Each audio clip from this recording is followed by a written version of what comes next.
out what it's like to work for ESPN, for FS1, HBO, do work during the Olympics. This is KHEA Radio. If you're tuning in, go ahead and share this out on social media. It's going to be a lot of fun. Good morning, it's 10:05. This is KHEARadio.com, 99.5 FM. This is Kickstart. My name is Gardy, and I have a special guest who's coming to us from Las Vegas, and we're going to find out what it's like to be doing work right now during a time of quarantine. Hey, good morning, Matt. How are you doing today? What's up, guys? How are you? I'm doing pretty good. Matt, let everybody know where you're at right now and, like, who are you doing work for? I am on the 12th floor of the MGM Grand in Las Vegas, and I checked in last Saturday, and I will not check out until July 31st. If that sounds like I just said 2 months, it is, because we're here. We're doing Top Rank Boxing for for ESPN. We're doing 8 weeks of it. We're doing fights every Tuesday and Thursday. Last week we did fights Tuesday and Thursday night. And we've got our next set of fights this Tuesday and Thursday. But yeah, we're quarantined here. And I know I've told people that I'm quarantined here, and they said, there could be worse places to be quarantined, but they're thinking that I'm able to actually go to the casino floor and walk around the strip and all that. But that's not the case. So we're tested twice a week. We're in our rooms. Besides that, we're over at the convention center, and that's really the only time so far that we're, allowed to walk outside, or, that they okay us to walk outside. But yeah, it's, I don't know, man. This first week has been good. It's been good to be back to work after being out for, 3 months. But at the same time, my wife and my dogs are 7 minutes away, and I can't see them until July 30th as of right now. So your family, they live in Las Vegas as well? So just like 7 minutes down the street, but they have to keep you separate for the work.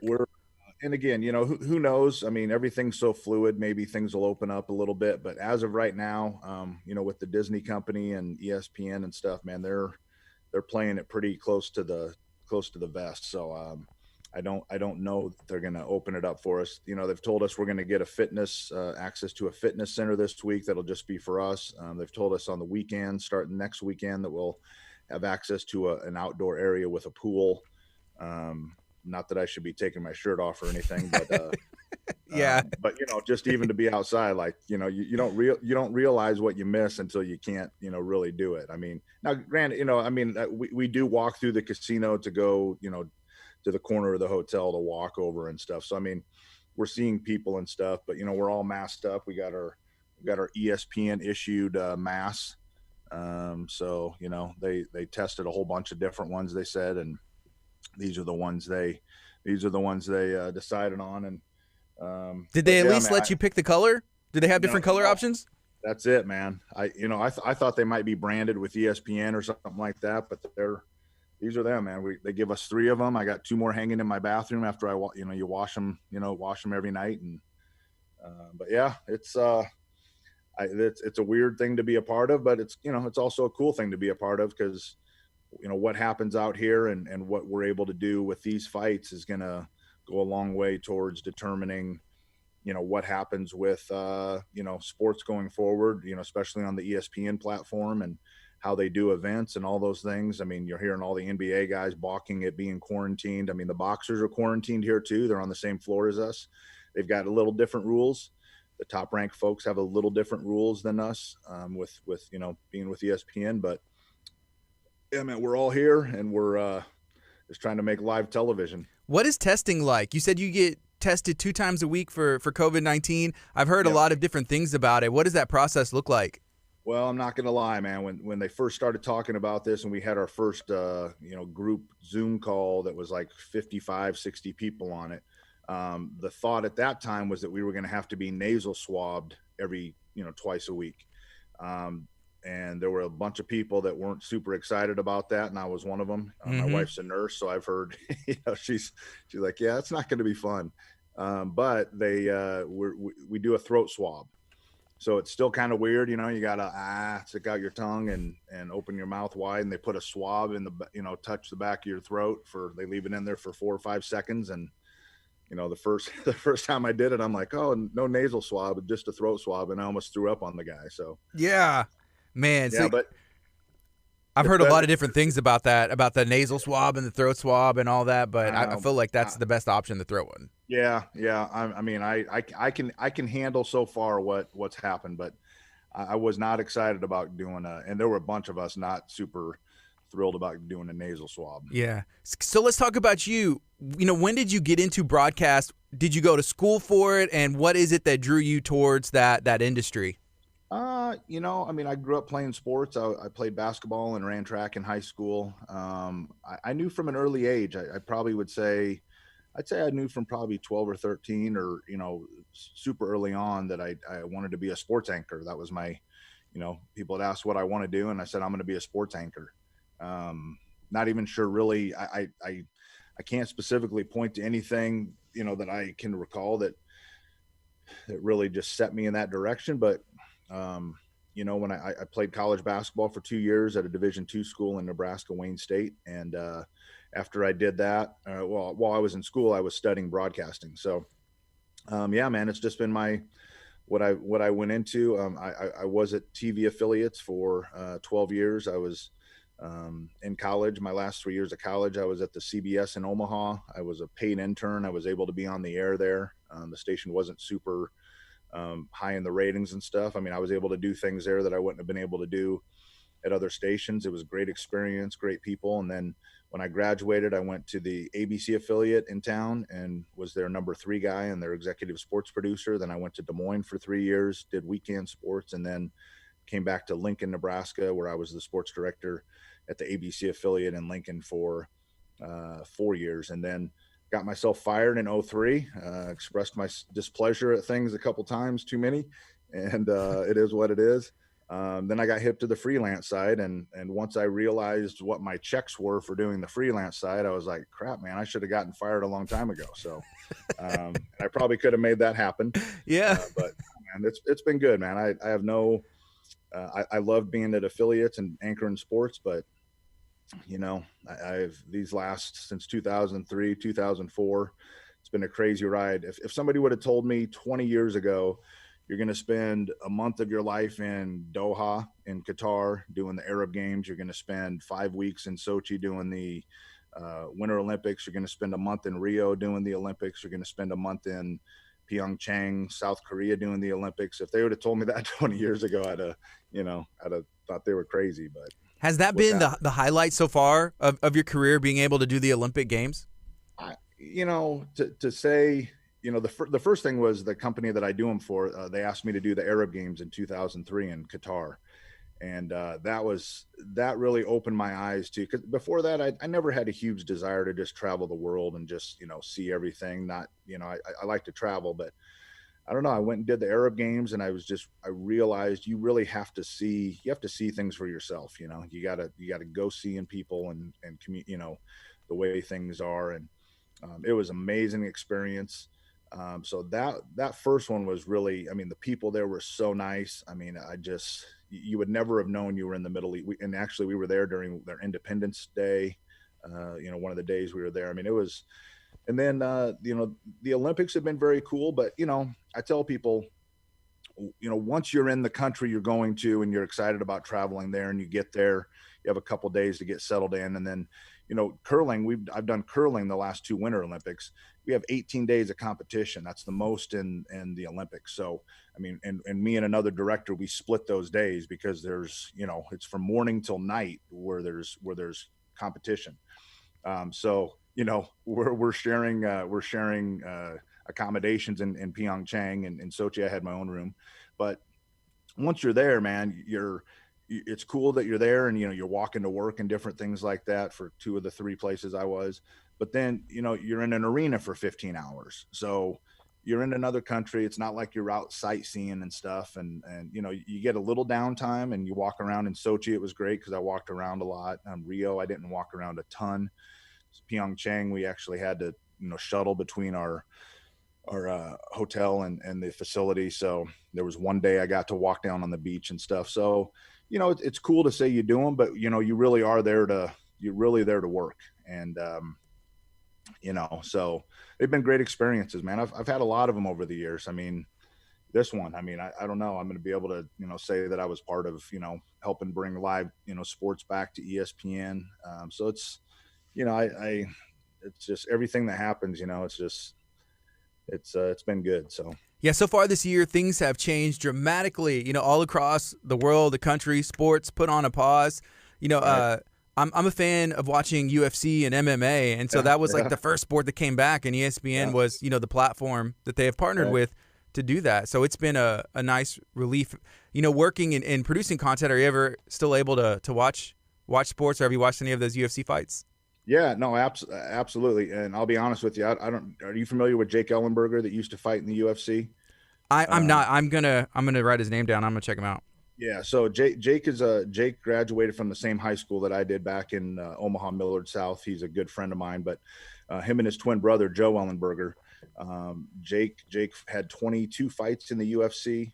He's fought the likes of Robbie Lawler and Stephen Thompson, and he beat Jake Shields. He fought Jorge Masvidal.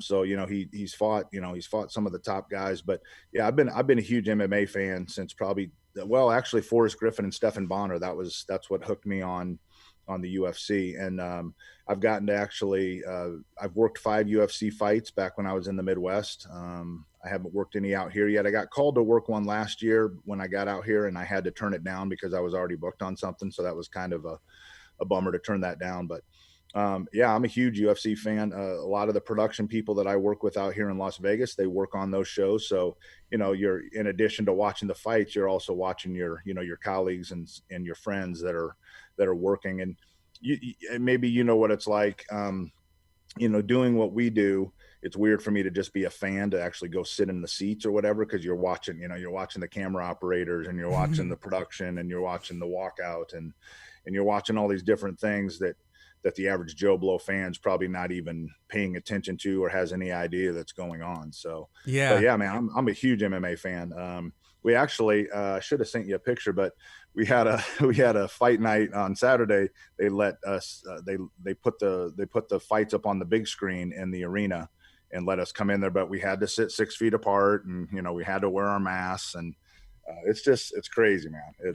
But yeah, I'm a big UFC fan. I'm a big fight fan. I probably MMA more than boxing, but I've, over the last 5-6 years, I mean, I've done the Canelo Triple G fights. I did Mayweather's or Pacquiao's last fight before he retired the first time. Hmm.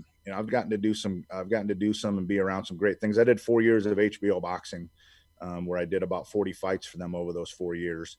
And so, yeah, it's, I mean, I like to work, don't, but it's when we get paid to do these things, and, be places and see things that everybody else is paying a lot of money to, be at and see. It's pretty rewarding. Whenever you're watching something that everybody else, it's like an entertainment thing, right? So you mentioned like you see things like, oh, look at the camera operator, or look at this shot, or whatever.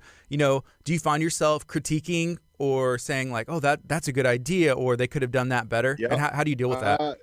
More times than not, it's you're jealous. You're jealous that like the knockout happened right in front of them, or the big play happened right in front of them, or you know what I mean? Like, Yeah. And not in a like a bad way, but you're just like, oh man, he got a great shot. Like that's what goes through my mind when I watch. I can't speak for other people, but yeah, man, it's it's really cool what we do. I mean, it's sometimes I just think I'm just a camera operator, or I'm just a TV guy, but then you watch it, and you watch it in a different mindset, and if you can let yourself do that, then you realize just how fortunate we are to be able to, what you're seeing sometimes is what others, the world is seeing for a particular event or whatever. So Hmm. yeah, it's great, man. I have no complaints. It beats having a real job, bro. I don't want one of them ever. Yeah. So how long have you been in Las Vegas, and did you move out there because of the fights and the proximity to other things? Yeah, I mean, my wife and I, before my wife and I got together, and when we started dating, she had never been to Las Vegas, and we were actually out here for a UFC fight in 2015, I think July maybe of 2015. She came out with me. I was still doing some stuff with Jake Ellenberger, and I think, I don't know if it's good or bad, but I got her really liking Las Vegas. She likes to she likes to play roulette, and she likes to play numbers like that and stuff. So we started coming out here just even on our vacations. We got married, we got engaged out here. I actually got engaged the weekend that I did the Pacquiao fight. I asked her to marry me out here. Then we got married on the high roller. I don't know if you've seen the new big wheel that's out here, the big Ferris wheel thing. It's a big high roller. We got married on that. And then we decided to move out here. I came out in October and stayed with a friend for 3 months and got into the production mix, and then moved my wife and the pups out here in February. So yeah, man, we're out here in Vegas. But yeah, I mean, a lot of the reason was for, I'm hoping to work more so she can work less. And, I love it out here. I mean, it's a great place to be. A lot going on. I believe I'm going to be working the Raiders games and the UNLV games and stuff. I believe that's going to happen. So, I've had no complaints about coming out here. Nebraska is my home, but it was really good for me to get out here, and I feel rejuvenated and met some great production people out here. So no complaints at all. And it's, Vegas is a cool place. It's got the strip and everything, but there's a lot more to Vegas than the strip. So you've been doing freelance since 2003. How have things changed in the industry? I mean, even with like podcasts taking off and cameras becoming more accessible, how have you seen things change? How do you interpret, how we got to today? That's a great question because, I guess part of me, I look back at the things that, like when we used to cover the Huskers and we had to, travel on the road with them, and then we had to shoot some video, and then we'd have to run over to the ABC affiliate in town and cut some video there, and then hope to goodness that our, master control back in Lincoln could pull the feed down in time for it to make the air to, be on the sportscast. So those times I've seen change dramatically. And I'm kind of jealous of the guys that are in it now, and the guys and the ladies that are in it now, because, you have a computer, you've got a TVU or whatever you need or internet. I mean, you can, you can produce content anywhere, and you can send it anywhere in a matter of minutes. So there's been a huge change on that front. Cameras have gotten smaller in a lot of ways, especially at affiliates and things. The big broadcast cameras, I mean, those have all, pretty much stayed, I guess, consistent. But there've been a lot of changes. But the fact that you can have everything you need, I mean, everything I need to work, I have on this desk in this hotel right now. Mm-hmm. I mean, I've got this microphone, I've got my computer, I'm editing a project as well. So the ease, or the ease with you can do things right now is is light years compared to what it used to be. But at the same time, there were a lot of fun things about being back in those days too. Yeah, there's been a lot that's changed. But right now, 10:23. This is KHEARadio.com, 99.5 FM. Talking to Matt Kelly from his hotel room in Las Vegas, Nevada. Do you say you're on the 12th floor?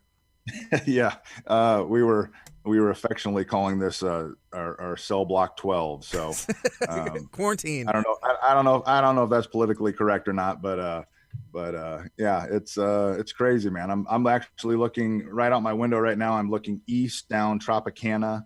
On the corner, I'm overlooking literally like the main entrance of the MGM, and then a big parking garage that I think at some point I'm going to get out on and run around the top of the garage. So I don't know, at this point, man, you gotta find things to.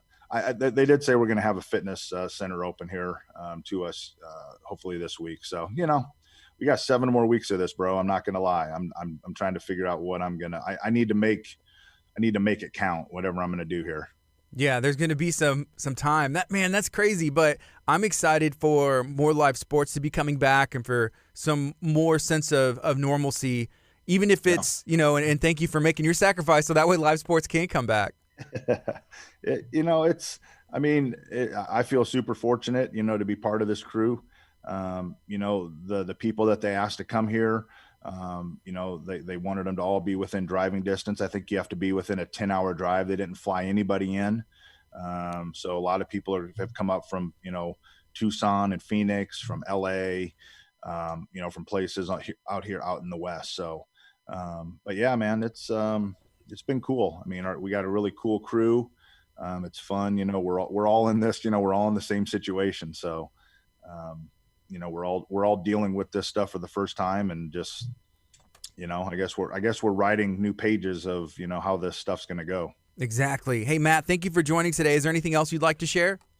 No, man. I know you got your guy Kurt there with you. So, Kurt reached out to me. We worked together back in the day, back in Omaha, and so yeah, I've kind of stayed.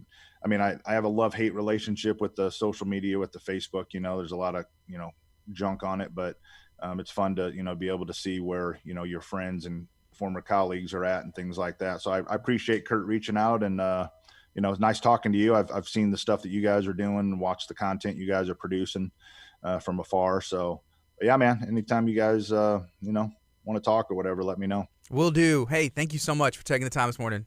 Thank you guys. Appreciate it. This is KHEA Later. Radio, 99.5 FM.